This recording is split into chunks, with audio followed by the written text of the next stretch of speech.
Welcome to the Toffee Blues, your source for all things Everton, and I'm back with another Everton 24/7 news roundup, where the headline news of the past hour or so is that England are out of the under-21 Euros. They lost 4-2 to Romania, a game where Dominic Calvert-Lewin, John Joe Kenny and Kieran Dowell all played the full 90 minutes. Kenny, of course, we loaned out to Schalke last week. He didn't have the best of games. He gifted the Romanians a penalty for the first goal with a rather clumsy tackle after, granted, being skinned by Florinel Koeman. Before individual errors from other players, Tomori and goalkeeper Dean Henderson cost England 2 more goals and effectively ended their chances of progressing in that tournament. None of our players particularly pulled up any trees in this game, and although Calvert-Lewin had every right to be frustrated by the lack of service from his teammates in this game, he did still spurn a few good chances, and it was a bit of the same old story that we've seen with him at Everton at times in the season just gone. Now, granted, he is still only 22, but when you see Tammy Abraham perhaps coming off the bench, taking up the position that he took and finishing the way he did, in fact, he could have had another goal if it not weren't for the crossbar. You do have to wonder sometimes when you compare the two. Tammy Abraham's actually the younger of the two, and you wonder whether Dom is ever going to find the goal scorer's instinct that we want him to find and get that quality finish to his game that it seems to come almost naturally to other players, some in even Abraham's case, even younger than him. Now, I'd like to state for the record here, I might be being a bit harsh, but I'd state for the record that I'm actually a massive fan of Dominic Calvert-Lewin. I think his work rate, his attitude and his link-up play makes him a great asset to Everton, and he is a great team player, and I'd be over the moon if he made a success of himself at Everton, and I still believe he will. But I think he needs to get to work on his shooting and really knuckle down in training, and perhaps it would help if he had the benefit of a striker, maybe with a better strike rate, maybe a Lukaku of sorts. Someone he can maybe learn from and own his finishing skills. With Everton looking to kick on, we have been linked to a number of potential strikers, and I'd be astonished if we don't have a new striker in by the end of this window. Another profligate showing from Dom only highlights how important it is to our prospects next season that we get another striker in to provide more goals and take the pressure off Calvert-Lewin as he aims to keep improving. That brings me nicely on to potential signings, and today we've been indeed linked with another striker. Borja Iglesias is a Spanish striker who plays for Espanyol, and Estadio Deportivo in Spain believe Everton are set to rival Real Betis in going after the striker who scored 17 goals for Espanyol last season. However, I'd be surprised if Iglesias was the man we were to go for, given that he's not long proven himself. It's actually the only season he's proven himself in a top flight, in a top league. He scored 22 goals in the Spanish second tier for Real Zaragoza the season before last, and before that he was playing in B teams for Celta Vigo and Villarreal. It's not the best track record to go by, even though he has had a great season, granted. I don't think he's the man to go for.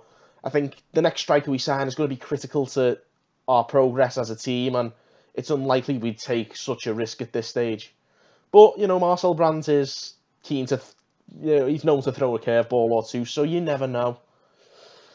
Another relatively new link for Everton today. It seems like a lot of sort of regular names have been resurfacing of late, but Wieland Cyprien is a new name which has popped up today.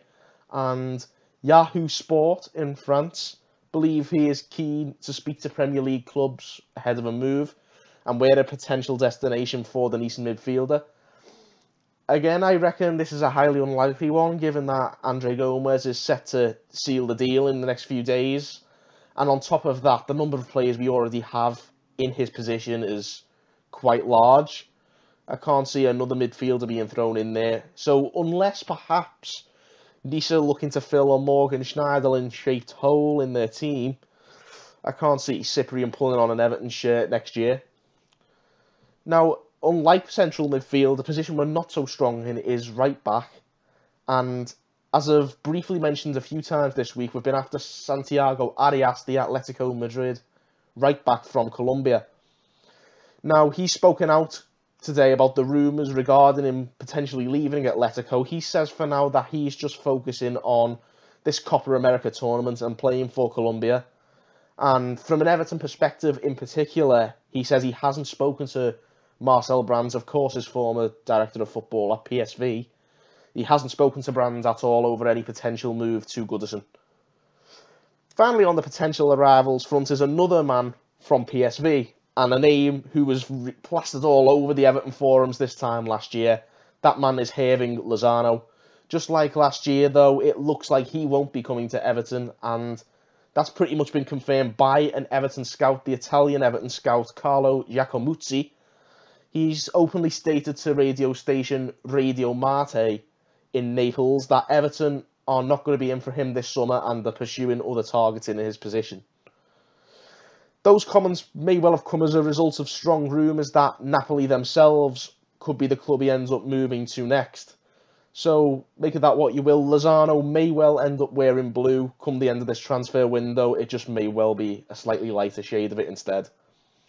Now, not many rumours outgoings at all today, but the one that has popped up is one a lot of Evertonians may well be very happy to hear. I know personally I was. The seemingly endless Everton saga of Kevin Mirallas could hopefully be coming to an end quite soon, with rumours suggesting a return to Belgium.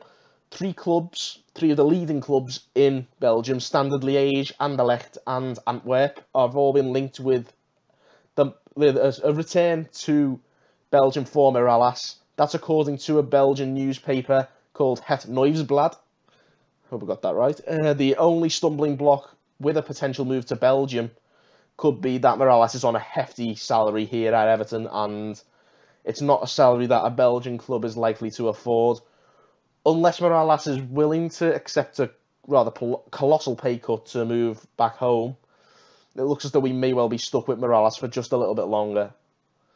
And it's the way we're saying this, it sounds really harsh, and it is a shame that it's coming to an end like this, given that his first 2 or 3 seasons, were very successful at Everton, particularly that first season under Roberto Martinez. He was fantastic, and he looked like he could be a real star at Everton, and it hasn't worked out the last couple of years.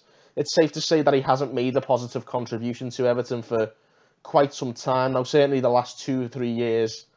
And with a few loans on the bounce now, and you've got to take into consideration he's turning 32 in October. It looks very likely now that he's played his final game for Everton, and I think for everybody's sake, it's for the best now that hopefully a permanent move does materialise quite soon. So, of course, not the most busiest of days, but still plenty has been discussed tonight. Plenty of stuff that, of course, you can give us your opinion on. So definitely drop us a comment in the comments section below and let us know what you think. Well, until next time, that's all from me. Thanks for watching on the Toffee Blues.